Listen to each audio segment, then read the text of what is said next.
where visionaries, entrepreneurs, and artists dream, transform, and create. You are listening to the Miracle Moment podcast, where your breakthrough is a moment away.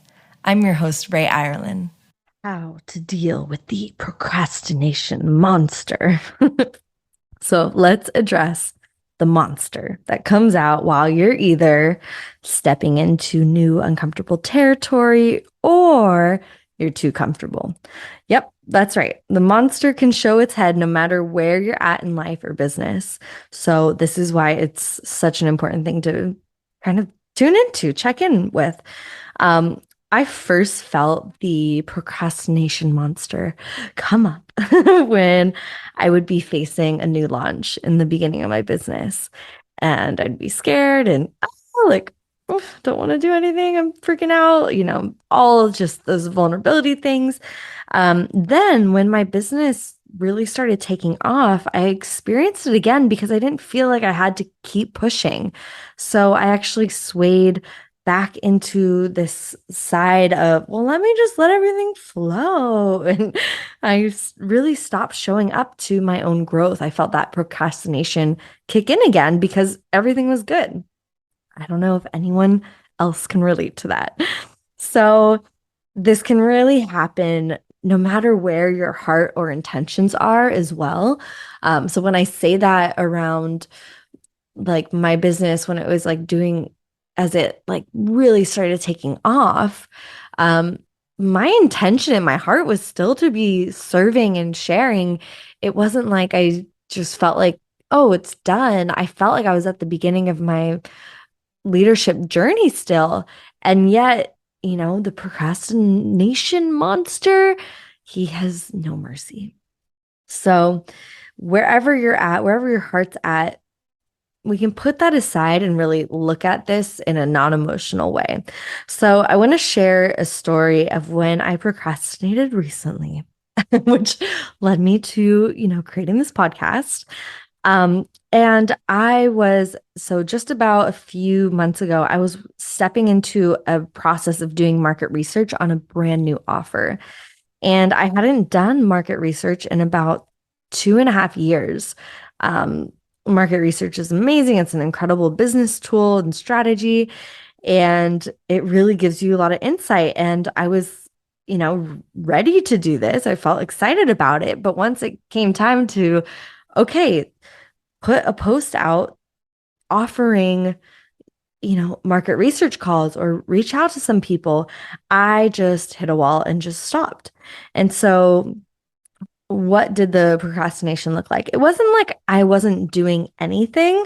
Like I just totally stopped all things. I was actually doing a lot. But at that time, I was doing all the wrong things that wouldn't move the dial forward. I see this happening with entrepreneurs who have their businesses flowing, like things are going, and they might just start to kind of get distracted and start playing around. Again, this happens usually when things are going well, because we then feel like, oh, well, there's a little bit more playtime. Like, let me kind of experiment. But the thing is, what's happening underneath that procrastination? And I'll go back to my story of when I wanted to put out a market research post. What was happening underneath while I decided to work on all these other things in my business, even though I knew that that was, kind of the immediate goal, was self-doubt, criticism, fear of rejection. This stuff comes up at every stage of leadership. Fear of visibility. These are all things. And sometimes, this is a great time to get ourselves built up again in a healthy ego way. This is where a coach, a mentor, supportive friend, or family member can really do wonders to help remind you of how awesome you are. And so that we all need that from time to time. Don't feel like you ever have to, face the procrastination monster on your own. Call in your friends, call in your supporters. So anyways, that's what I did. I reached out for support. I ended up posting it. And when I posted it, I literally had my eyes like squeezed tight, like butt was squeezed tight, everything. I like was like feeling nauseous. I didn't even like eat before. And I like closed my eyes and pressed the button post. I was so scared. But the funny thing is when you face the procrastination monster in any area of like when you know you got to do something and you don't do it, but when you finally do, that's when magic happens. So I ended up getting a bigger response than I ever imagined. And I felt so relieved and honestly pretty silly that I had even procrastinated that one little thing for so long. And that's usually what happens. It's like, it's almost humorous. Like, how could we have let this monster under the bed, the procrastination monster that was actually just my, childhood pillow sitting under there that got knocked off the bed? How could I let that become so big and so intense? But again, like I say, this happens to everyone.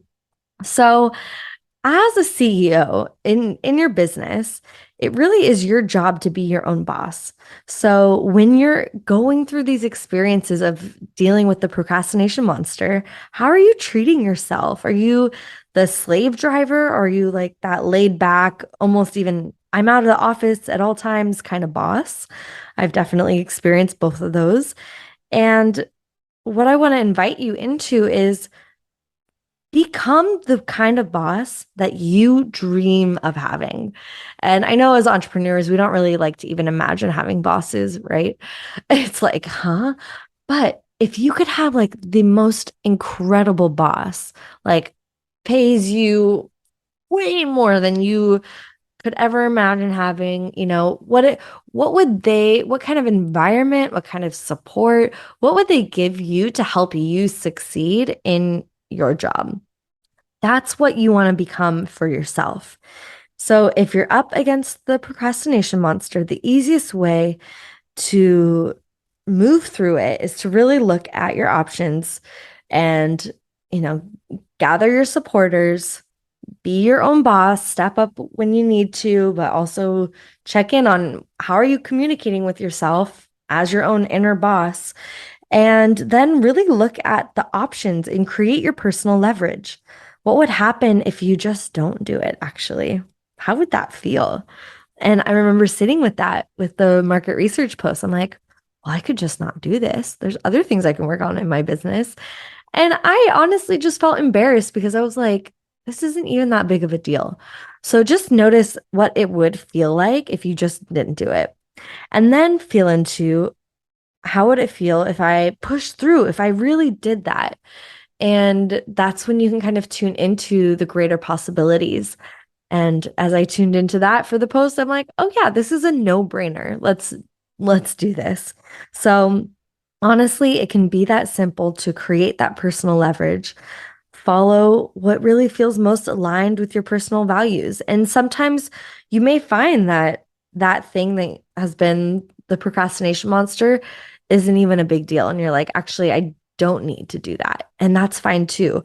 But taking the time to really sit with it, so that way you're not running away in fear, but you're making a clear decision on how you're going to deal with something that might feel like it's kind of creating some additional pressure that doesn't necessarily need to be there. So not every decision will feel amazing. Keep that in mind. But on the other end, know what your goals are, know what you're looking to achieve, and align with that purpose. So I hope this was helpful in dealing with the procrastination monster. Let me know in the comments. If you're enjoying this show, please leave a review, subscribe, and we will see you next time. Thanks for checking out this video. Subscribe and ring the bell if you haven't yet, so you can stay up to date for new episodes coming out soon. And remember to witness and acknowledge the miracles and magic in every moment. This is Irelan, and I'll see you soon.